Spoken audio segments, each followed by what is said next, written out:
yang rohani itu nggak pikirkan politik.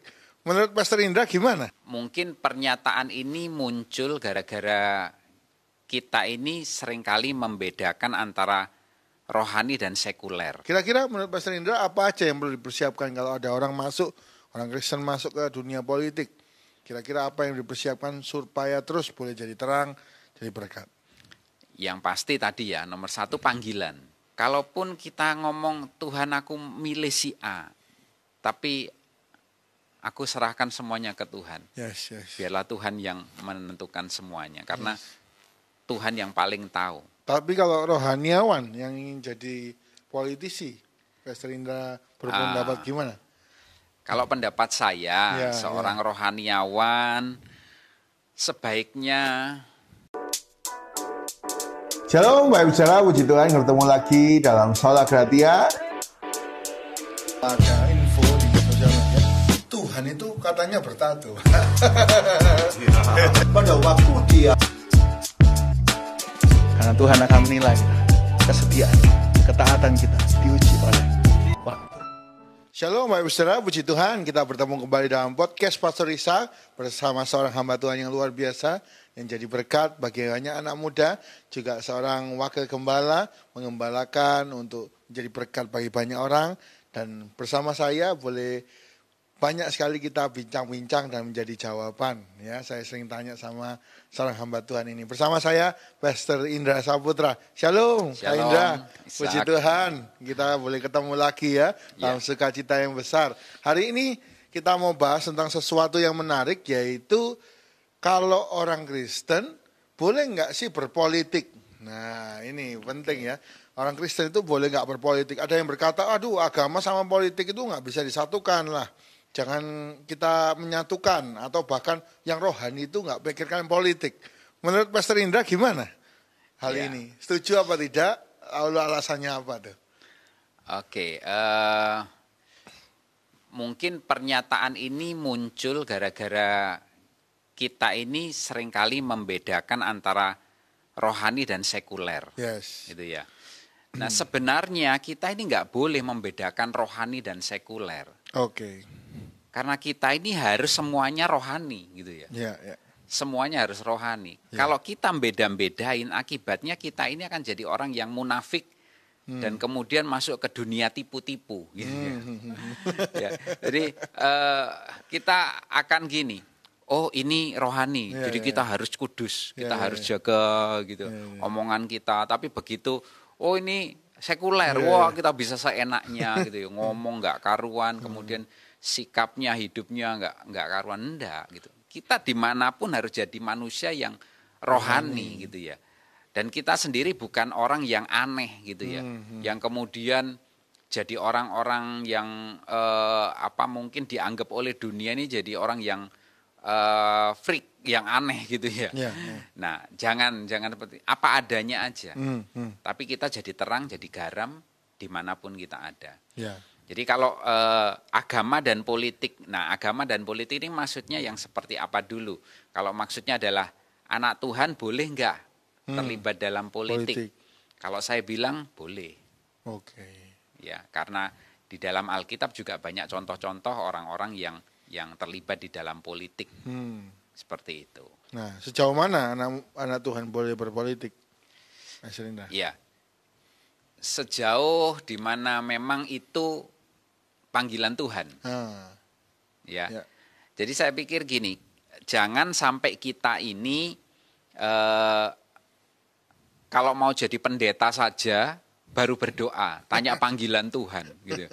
Sementara kalau pekerjaan-pekerjaan atau profesi-profesi yang lain enggak perlu tanya Tuhan, enggak perlu tahu panggilan Tuhan, pokoknya jalan aja. Enggak. Semua profesi kita mesti tanya panggilan Tuhan. Tuhan, apakah ini posisiku? Apakah ini tempatku? Saya dulu waktu mau jadi hamba Tuhan, mau jadi pendeta, saya tanya Tuhan. Saya puasa sampai 3 bulan. Saya berdoa sampai 3 bulan. Tuhan benar enggak ini jalan hidupku? Ini panggilan Tuhan. Ini rencana Tuhan menciptakan aku ini ndek sini ini benar enggak gitu ya. Saya cari tahu sampai akhirnya benar-benar saya nemukan jawaban, saya srek, saya iya, baru saya melangkah. Saya sekolah Alkitab, saya melayani dan lain sebagainya sampai sekarang ini gitu ya. Yes. Jadi kita mesti tahu panggilan kita. Disinilah perlunya kita berdoa, tanya ke Tuhan. Kalau saudara memang dipanggil Tuhan untuk terjun dalam dunia politik, saya percaya Tuhan pasti akan perlengkapi saudara. Yes. Tuhan akan tuntun saudara, Tuhan akan sertai, Tuhan akan bimbing langkah-langkah saudara seperti apa. Ya, sehingga kemudian saudara bisa jadi berkat, saudara bisa jadi terang di tempat di mana Tuhan nanti akan tempatkan saudara. Tapi kalau rohaniawan yang ingin jadi politisi, Pastor Indra berpendapat gimana? Kalau pendapat saya, Ya, seorang rohaniawan sebaiknya fokus. Ya. Saya percaya gini, segala sesuatu yang tidak fokus dikerjakan, enggak menghasilkan apa-apa. Oke. Ya, orang kerja saja, nggak bisa dia ngerjain dua hal bersamaan.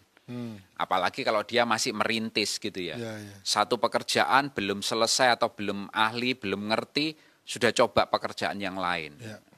Dua-duanya nggak akan jalan. Ya. Coba satu aja dulu fokus. Kalau saudara perhatikan perusahaan-perusahaan besar, itu dimulai dari satu aja dulu fokus gitu. Yes. Dia misalkan jualan sabun gitu ya, fokus di sabun. Ya. Terus meledak penjualan apa semuanya dia bisa naik dan lain sebagainya, baru kemudian dia merambah yang lain gitu ya. Bikin mie instan lah, bikin minuman kemasan lah dan lain sebagainya. Ya. Setelah dia besar, dia ngerti, dia seperti itu. Nah, demikian juga kalau seorang hamba Tuhan, rohaniawan masuk ke dunia politik, saya pikir pilih salah satu lah gitu ya. Gitu ya. Kalau mau jadi rohaniawan, jadilah rohaniawan. Tapi sekali lagi tanya Tuhan, Oke. panggilan saudara di mana? Kalau saudara diciptakan Tuhan untuk jadi Mike, ya jadilah Mike yang baik, berfungsilah dengan baik, ya jangan ngadat-ngadat gitu ya, sehingga bisa digunakan jadi berkat ketika orang menggunakan mic ini. Nggak usah iri dengan pot bunga, ya, nggak usah iri dengan meja, nggak usah iri dengan kursi dan lain sebagainya. Panggilanmu di situ, berfungsilah di situ, jadilah berkat di situ, itu maksimal. Sehingga saudara bisa mengakhiri hidup kita dengan berkata, Tuhan aku sudah selesai semuanya. Selesaikan panggilan Tuhan. Tapi berarti kalau ada anak Tuhan yang jaga jarak tentang politik, lalu nggak mau ngikuti hal-hal yang politik, bahkan memilih untuk tidak ikut pemilihan ya, alias golput gitu ya. Menurut Pastor Indah gimana? Sebenarnya kalau bicara soal politik, itu kita semuanya ini nggak bisa lepas dari politik. Selama kita hidup di sebuah negara, kita nggak pernah bisa lepas dari politik. Ya, karena kita bikin KTP itu aja udah politik. Ya, karena kita masuk ke dalam tatanan negara. Ya, kita bikin KK, kartu keluarga, bikin SIM, itu semuanya udah politik. Termasuk salah satunya adalah ketika kita memberikan pilihan, nyoblos pilihan kita gitu ya. Itu juga politik. Jadi kalau ngomong soal orang nggak mau ikut-ikut politik, nggak mau terlibat politik, nggak bisa. Selama kita masih hidup di sebuah negara tertentu dan kita jadi warga negara itu ya mau nggak mau kita mesti berpolitik. Gitu. Cuma mungkin bukan politik praktis yang jadi anggota DPR kah atau apa, bukan. Gitu. Tapi semua warga negara pasti akan masuk ke bagian atau bidang-bidang yang ada di perpolitikan di negara ini. Seperti itu. Kalau menurut Pastor Indra, golput gimana? Kalau ada orang yang golput, ya saya pikir itu enggak tepat gitu ya. Karena Tuhan sendiri itu selalu memberikan pilihan. Jika iya katakan iya, jika tidak katakan tidak gitu. Artinya kan itu harus milih gitu ya. Kamu iya atau enggak sih gitu. Nah, saya pikir kita diberi kesempatan untuk memilih itu sebuah anugerah juga, dan itu juga sebuah kehormatan sebagai seorang warga negara. Karena itu gunakan pilihan saudara dengan baik, dengan bijak. Oke. Ya, lihat pemimpin-pemimpin yang memang track recordnya sudah bagus, sudah baik, dan kemudian benar-benar memikirkan bangsa ini, ya, benar-benar bukan untuk kepentingan pribadi atau apa, golongan atau partainya saja, tapi benar-benar untuk kepentingan rakyat banyak. Ya, pikirkan itu semuanya, ya, dan renungkan itu, kemudian ambil pilihan yang tepat. Mungkin kayak milih jodoh gitu. Oke. Ya, seperti itulah. Ya, Gitu, jadi sebenarnya kalau kita orang Kristen, orang percaya itu berpolitik itu hal yang bagus, secara Ya. benar gitu ya, Pastor Indra ya. Iya. Nah, tapi kalau ada orang yang memilih politik praktis pun nggak apa-apa, kalau sesuai Nggak apa-apa. panggilannya. Nggak apa-apa. Karena justru mungkin ada orang yang bilang gini, oh itu tempat yang gelap, Iya, iya, oh itu iya. tempat yang kotor. Ya, ya. Loh justru ketika kita ada di situ, Ya. kita jadi terang. Oke. Ya. Kalau tempat itu gelap, terus kita biarkan gelap terus ya akan ada banyak kejahatan di situ terus gitu. Tikus akan banyak di situ ya, kejahatan akan banyak di situ. Justru tempat yang gelap perlu terang. Nah, kita anak-anak Tuhan, kita adalah terang dunia dikatakan. Yes. Ya, hadirlah di tempat-tempat yang gelap supaya engkau menerangi tempat itu. Yes. Ya, jadi kita mesti cara berpikirnya dirubah, Ya. gitu ya, sehingga orang-orang yang duduk di tempat-tempat itu adalah orang-orang yang benar. Oke. Karena ini harus mengambil kebijakan, keputusan yang berdampak buat orang banyak. Kalau yang ngambil keputusan orang jahat, ya akibatnya apa? Ya banyak yang sengsara, Ya, ya. banyak yang dirugikan. Ya. Tapi kalau yang mengambil keputusan adalah orang-orang yang benar, hasilnya akan baik. Jadi, ayo anak-anak Tuhan yang memang dipanggil ke sana, majulah di sana, berjuanglah di sana. Yes. Kalau panggilanmu di sana, kamu jadi terang, jadi berkat, jadi garam di sana, lakukan. Ya. Ya, kita mendukung. Oke. Nah, kalau ada anak Tuhan masuk ke dunia politik ya, tapi gayanya sama dengan orang-orang sekuler gitu ya. Oh ternyata dia ikut cerdik seperti ular gitu ya, supaya dia bisa masuk. Tapi tujuannya itu baik, yaitu mungkin memberi izin kepada gereja. Tujuannya itu baik, ya masuk politik walaupun dengan cara yang salah, ikuti dunia. Oh nanti kebijakannya bisa mendukung orang percaya. Seperti itu mungkin pikirannya. Gimana menurut Pastor Indra? Ya, cerdik itu harus disertai dengan tulus. Ya, jadi jangan ngambil firman Tuhan cuma separuh. Gitu ya. Yang penting cerdik aja, tulusnya diilangin. Akhirnya apa? Ya jadi licik gitu. Ya. Oke. Ya, jangan cuma tulus aja, nggak pakai cerdik, jadinya bodoh.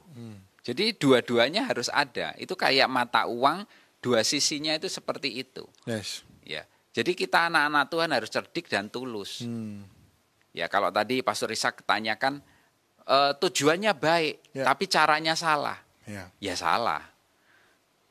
Kenapa? Tujuan dan cara itu harus dua-duanya benar. Yes. Ya, caramu benar, tujuanmu harus benar. Kalau caramu salah, tujuanmu benar, ini juga salah. Yes.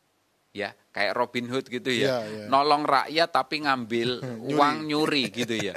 Ya itu salah gitu. Ya, Tuhan nggak pakai cara yang kayak gitu. Oke. Caramu harus benar, tujuanmu juga benar, sehingga engkau jadi orang-orang yang benar. Nggak ada yang contoh maksudnya gini, jangan sampai kita ini ada kesalahan sehingga orang itu bisa nembak kita. Oke. Ya. Jadi hiduplah sedemikian rupa sehingga kamu ini enggak didapati kesalahan. Ya. Contohnya kayak Daniel. Oke. Ya. Orang itu mau cari kesalahannya dia enggak nemu. Nggak Gitu. nemu. Sampai akhirnya ya diada-adakan gitu ya. Ya itu apa? Ibadah. Ibadahnya. Padahal itu sebenarnya enggak ada aturannya sama sekali gitu ya. Tapi karena dia berusaha, orang-orang yang sirik, yang iri hati sama Daniel itu berusaha menjatuhkan dia pakai cara-cara yang ada nggak nemu. Jadi istilahnya Daniel ini bersih bener gitu ya. Tapi kelemahannya cuma satu, yaitu dia berdoa, beribadah kepada Tuhannya. Dan ini sebenarnya buat raja nggak ada masalah sama sekali. Tapi dicari-cari, ya seperti itulah. Berarti kalau dari dulu ada politik agama gitu ya. Dari situ kita tahu ya. Iya betul. Tapi jadi kita harus belajar. Di Alkitab juga ada banyak tokoh-tokoh yang berpolitik ya. Iya. Di Alkitab beberapa contoh ada Esra, Nehemia. Itu mereka ya ada di dalam pemerintahan semua. Yusuf, Daniel. Ya ini contoh-contoh di Alkitab yang sebenarnya kita bisa pelajari juga bahwa mereka orang-orang yang terjun di dunia politik. Yes. Ya. Tapi mereka jadi terang, jadi berkat. Betul. Jadi nama Tuhan dipermuliakan. Iya, betul. Nah, kira-kira menurut Pastor Indra apa aja yang perlu dipersiapkan kalau ada orang Kristen masuk ke dunia politik? Kira-kira apa yang dipersiapkan supaya terus boleh jadi terang, jadi berkat? Yang pasti tadi ya, nomor 1 panggilan. Oke. Karena kalau bukan panggilannya malah salah. Jadi jangan cuma berpikir mau jadi hamba Tuhan aja yang perlu panggilan gitu ya. Karena ada orang, jadi hamba Tuhan itu susah loh, harus panggilan gitu ya. Nanti kalau enggak panggilan enggak kuat, di tengah jalan nanti berhenti. Ya semuanya gitu, semuanya dalam arti seluruh aspek kehidupan kita ini kita mesti tanya Tuhan, panggilan Tuhan kita dalam hidup kita itu apa? Dan apakah ini benar? Kalau kita tanya sama Tuhan benar enggak Tuhan panggil aku di dunia politik? Kalau memang benar Tuhan, pasti Tuhan akan pimpin lah, Tuhan akan atur jalan-jalannya, gitu ya. Dan apa yang harus kita lakukan kalau seorang mau terjun di dunia politik? Yang pasti adalah panggilan. Nomor 2 adalah pegang teguh prinsip kebenaran firman Tuhan. Yes. Ya. Contohnya di Alkitab seperti yang Daniel lakukan. Dia pegang prinsip kebenaran firman Tuhan. Dia nggak mau menyentuh makanan yang sudah dipersembahkan ya. Dia mau makan yang buah, sayur aja gitu ya, air putih aja. Ya, bukannya Daniel terus vegetarian, memang ya saya nggak tahu juga, tapi yang pasti dia nggak mau menyentuh makanan yang sudah dipersembahkan kepada berhala. Yes. Ya, itu gitu.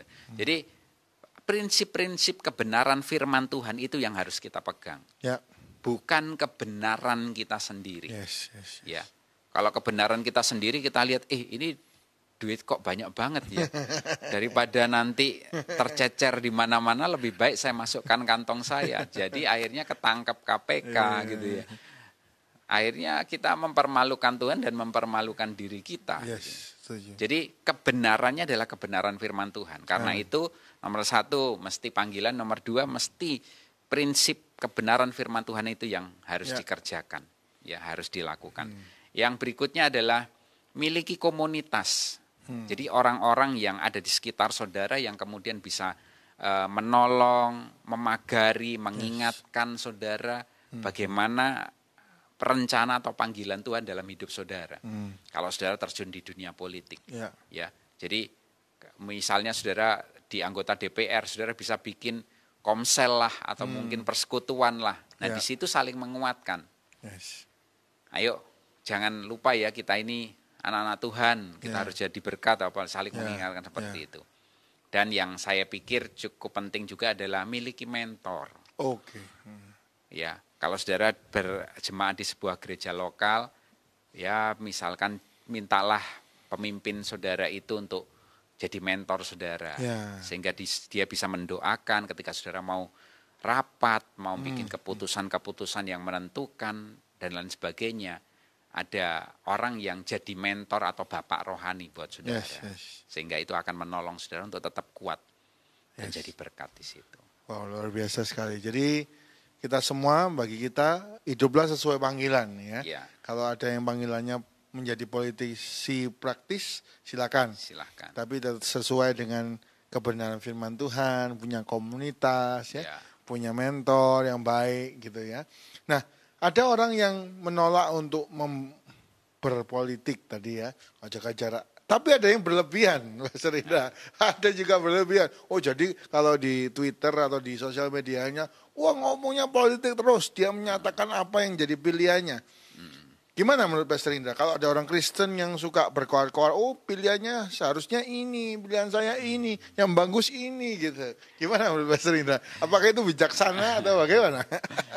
Ya sah-sah saja karena itu kan media sosial saudara. Cuma saya mengingatkan gini, saudara siap enggak kalau nanti mendapatkan tantangan dalam arti perlawanan dari orang yang berbeda pilihan dengan saudara. Oke. Ya, jadi jangan sampai kemudian saudara terus emosi, terus baper dan kemudian waduh marah-marah apa dan lain sebagainya gitu ya.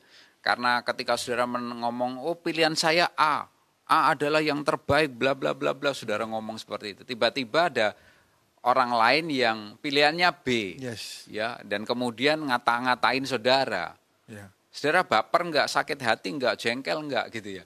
Nanti akhirnya sampai enggak bisa tidur, enggak bisa makan gara-gara kepikiran omongan orang di media sosial saudara gitu. Nah, ada banyak orang sebenarnya enggak siap dengan hal-hal yang kayak gitu. Oke. Ya toh. Akhirnya mereka cuma ribut enggak jelas. Oke.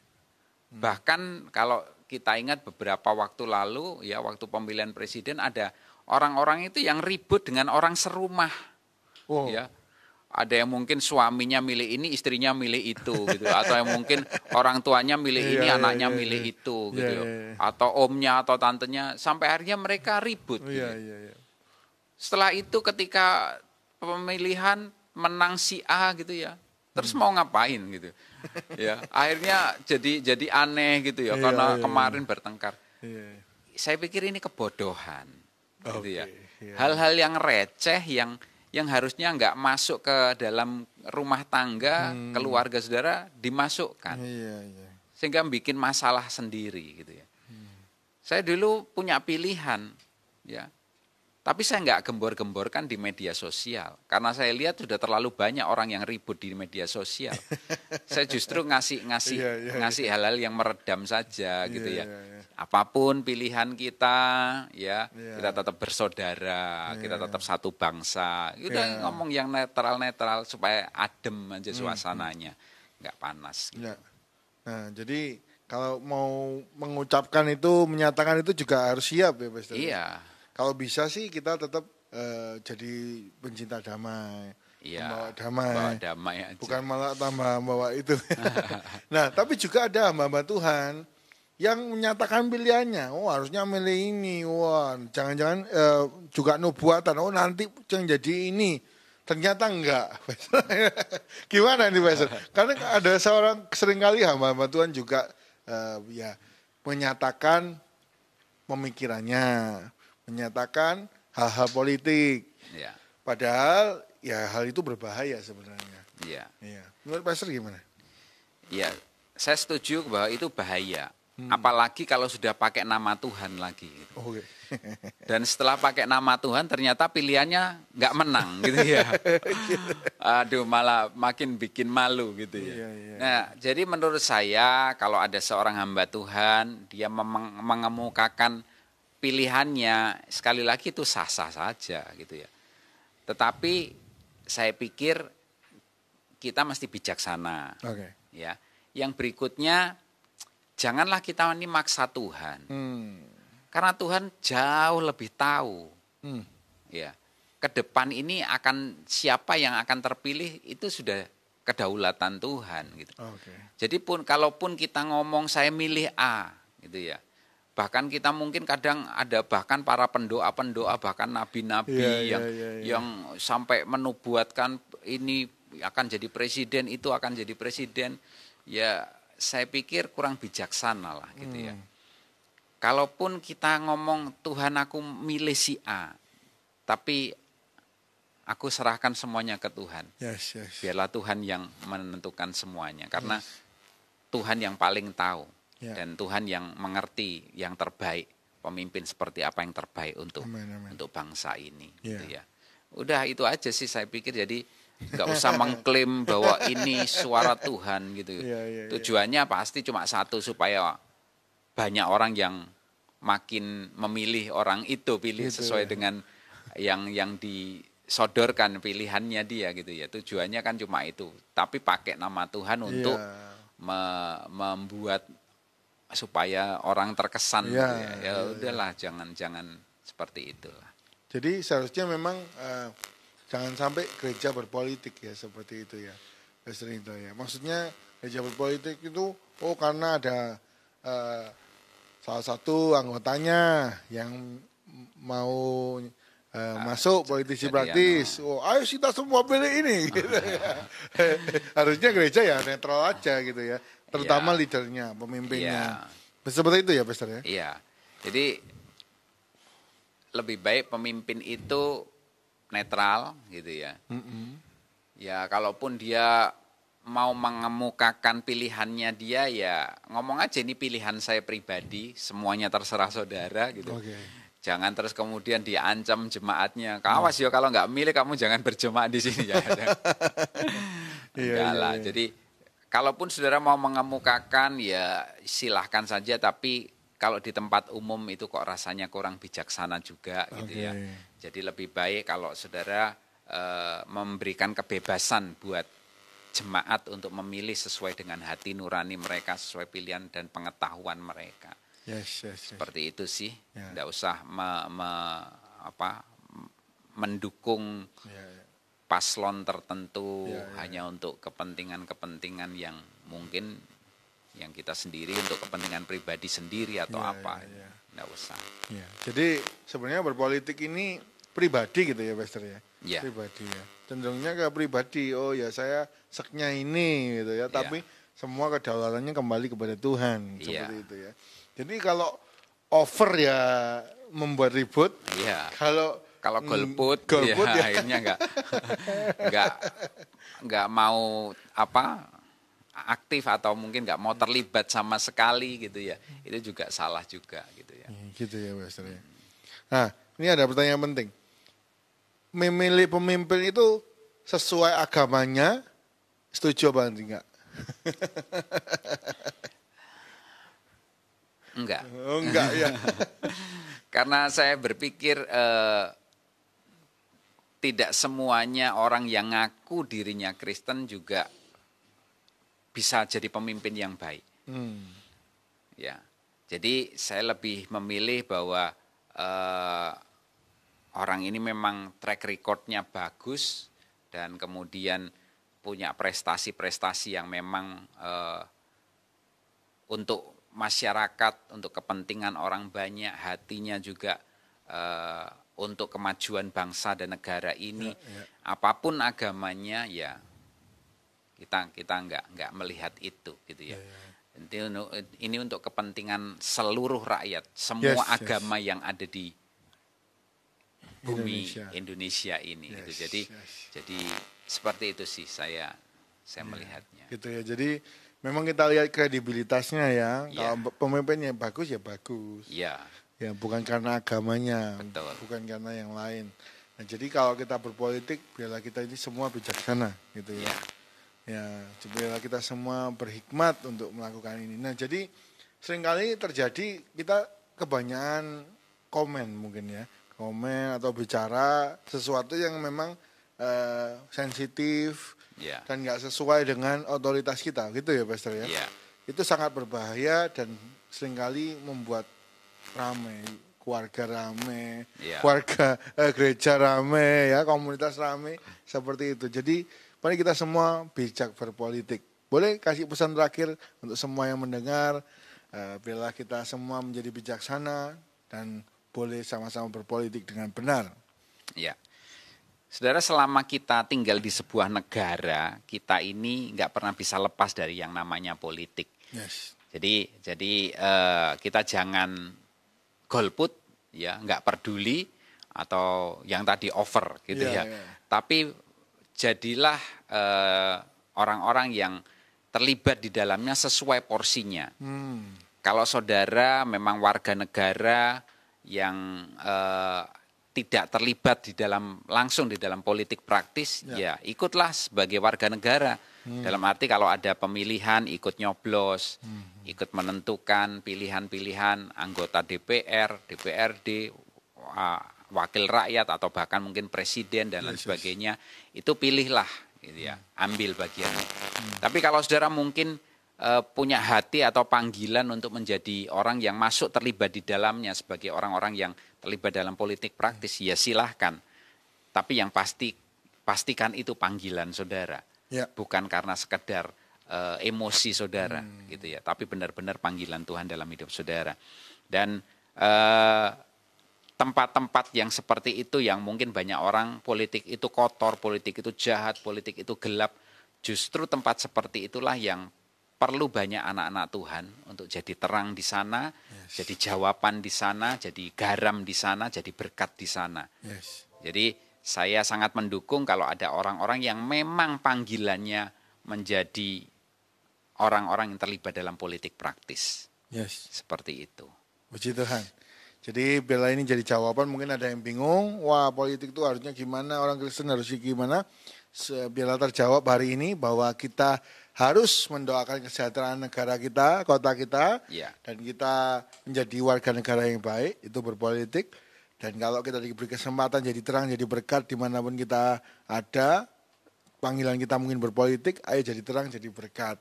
Jangan sampai over, mengganggu kekacauan, mengganggu semua kedamaian, jadi kacau. Tapi jangan juga golput, biarlah kita semua jadi warga negara yang baik dan jadi berkat. Oke, mari sama-sama kita berdoa.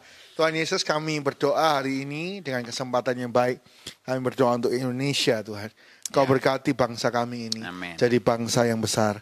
Kau berkati pemimpin dari pusat sampai daerah. Seluruhnya Tuhan berkati dengan hikmat, kekuatan, boleh menyelesaikan setiap problem. Tuhan berkati Indonesia menjadi bangsa yang diberkati oleh Tuhan. Jauhkan dari bencana alam, kerusuhan. Khususnya kota kami, kota Surabaya diberkati oleh Tuhan. Dan kami tahu kesejahteraan bangsa ini, kesejahteraan kota kami adalah kesejahteraan kami. Kami berdoa supaya Indonesia, Surabaya diberkati oleh Tuhan. Terima kasih Tuhan, biar lewat tayangan ini kami semua boleh mengerti bahwa kami ada bagian untuk jadi terang, jadi berkat, dan biarlah kami boleh memuliakan nama Tuhan. Berkati hamba-Mu Pastor Indra yang sudah berbagi sharing dengan kami. Biarlah Engkau berkati keluarganya, berkati apa yang dikerjakan selalu berhasil, khususnya pelayanannya semakin berkenan dan memuliakan nama Tuhan. Terima kasih Tuhan, pertemukan kami dalam kesempatan berikutnya dengan sukacita yang besar, dan kami semua boleh terus berapi-api mengasihi Tuhan, melayani dan memuliakan Tuhan. Di dalam nama Tuhan Yesus, kami berdoa ucap syukur. Haleluya. Amin. Puji Tuhan, Bapak Ibu Saudara, kita sudah banyak berbincang bila menjadi berkat bagi Bapak Ibu Saudara, menjadi jawaban bagaimana posisi kita sebagai orang percaya dalam menghadapi politik. Ya, biarlah kita semua jadi warga negara yang baik dan jadi terang dimanapun kita berada. Kalau suka video ini silakan tinggalkan like. Kalau ingin terus belajar silakan tekan tombol subscribe. Ya, kalau ingin share ke teman saudara silakan tekan tombol share. Silakan kirim ke teman-teman saudara. Mungkin jadi berkat, jadi terang. Boleh sama-sama menguatkan dan semua yang kita bagikan boleh jadi berkat dan menumbuhkan iman. Sampai jumpa dalam kesempatan kita dengan sukacita yang besar bersama hamba Tuhan yang luar biasa di podcast Pastor Ishak. Tuhan Yesus memberkati kita semua. Shalom, Bapak Ibu Saudara, puji Tuhan bertemu lagi dalam Sola Gratia. Ada info di sosial media, Tuhan itu katanya bertato. Pada waktu dia, karena Tuhan akan menilai kesetiaan, ketaatan kita diuji oleh